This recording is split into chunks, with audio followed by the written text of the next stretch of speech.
ഇന്ന് നമുക്ക് വളരെ എളുപ്പത്തിൽ ഒരു മോര് കറി തയ്യാറാക്കുന്നത് എങ്ങനെയാണെന്ന് നോക്കാം. തേങ്ങയൊന്നും ചേർക്കാതെയാണ് ഞാൻ ഈ കറി തയ്യാറാക്കുന്നത്. ചോറിൻ്റെ കൂടെ കഴിക്കാൻ പെട്ടെന്ന് തയ്യാറാക്കാൻ പറ്റിയ നല്ലൊരു കറിയാണിത്. അപ്പോൾ നമുക്കിത് എങ്ങനെയാണ് തയ്യാറാക്കുന്നത് എന്ന് നോക്കാം. ഞാനിവിടെ 2 കപ്പ് കട്ടി തൈര് എടുത്തിട്ടുണ്ട്. ഈ തൈരിലേക്ക് 1/4 കപ്പ് വെള്ളവും ചേർത്ത് നല്ലവണ്ണം അടിച്ചെടുത്തതാണിത്. ഇനി നമുക്ക് കറി തയ്യാറാക്കാം. ഒരു പാൻ വെച്ച് പാനിന് ചൂടായി വരുമ്പോഴത്തേക്കും നമുക്കിതിലേക്ക് ആവശ്യത്തിന് വെളിച്ചെണ്ണ ചേർക്കാം. എണ്ണ ചൂടായിട്ടുണ്ട്. കുറച്ച് കടുക് ചേർക്കാം. കടുക് നന്നായിട്ടൊന്ന് പൊട്ടി വരട്ടെ. കടുക് പൊട്ടി വരുന്നുണ്ട്. ഇനി നമുക്കിതിലേക്ക് ചെറിയ ജീരകം ചേർക്കാം. 1 ടീസ്പൂണോളം ചെറിയ ജീരകം.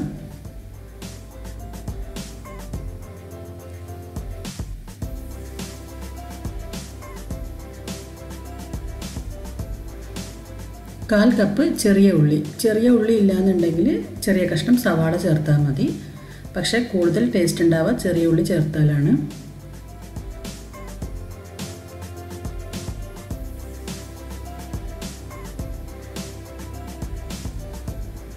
ഒരല്ലി വെളുത്തുള്ളി ചെറുതായി അരിഞ്ഞത്.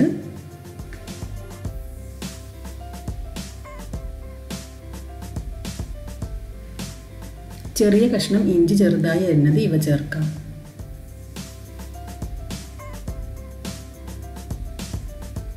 ഇത് നല്ലവണ്ണം ഒന്ന് വഴറ്റിയെടുക്കണം.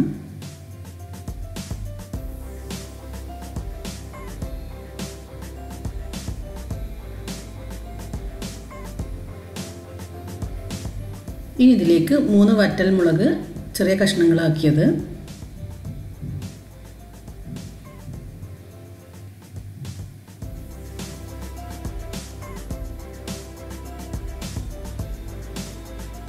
കുറച്ച് കറിവേപ്പില,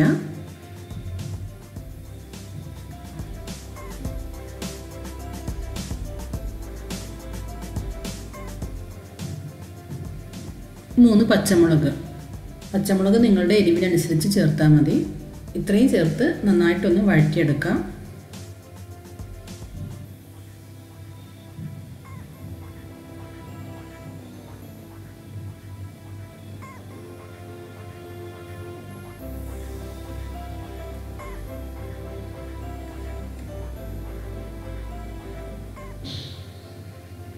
ഒരു മീഡിയം ഫ്ലെയിമിലിട്ട് വഴറ്റിയെടുക്കണം. ഇത് കരിഞ്ഞു പോകരുത്.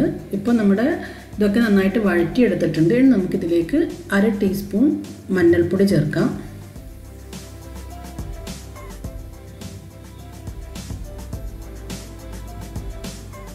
ഒരു 1/4 ടീസ്പൂൺ മുളക് പൊടി. മുളക് പൊടി ഒരു കളറിന് വേണ്ടി ചേർക്കുന്നതാണ്, എരിവിന് വേണ്ടിയിട്ടല്ല. എരിവിന് വേണ്ടിയിട്ടാണ് നമ്മളിവിടെ പച്ചമുളക് ചേർത്തിട്ടുള്ളത്. മുളക് പൊടി കൂടുതൽ ചേർക്കാൻ പാടില്ല.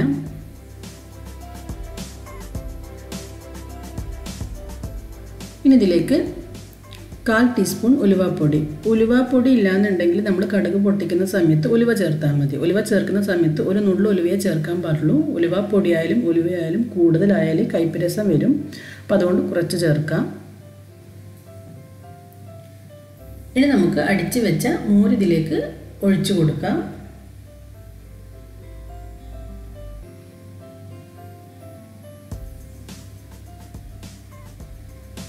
ഈ മോര് ഒഴിച്ചതിന് ശേഷം തുടർച്ചയായി ഒന്ന് ഇളക്കിയെടുക്കണം.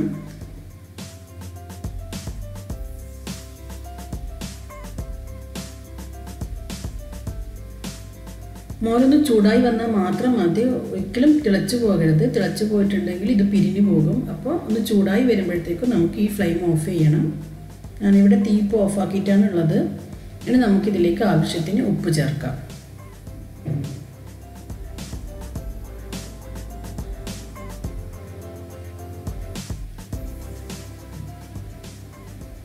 മോര് ചെറുതായി ഒന്ന് ചൂടായി വന്നിട്ടേ ഉള്ളൂ, തിളച്ചിട്ടില്ല.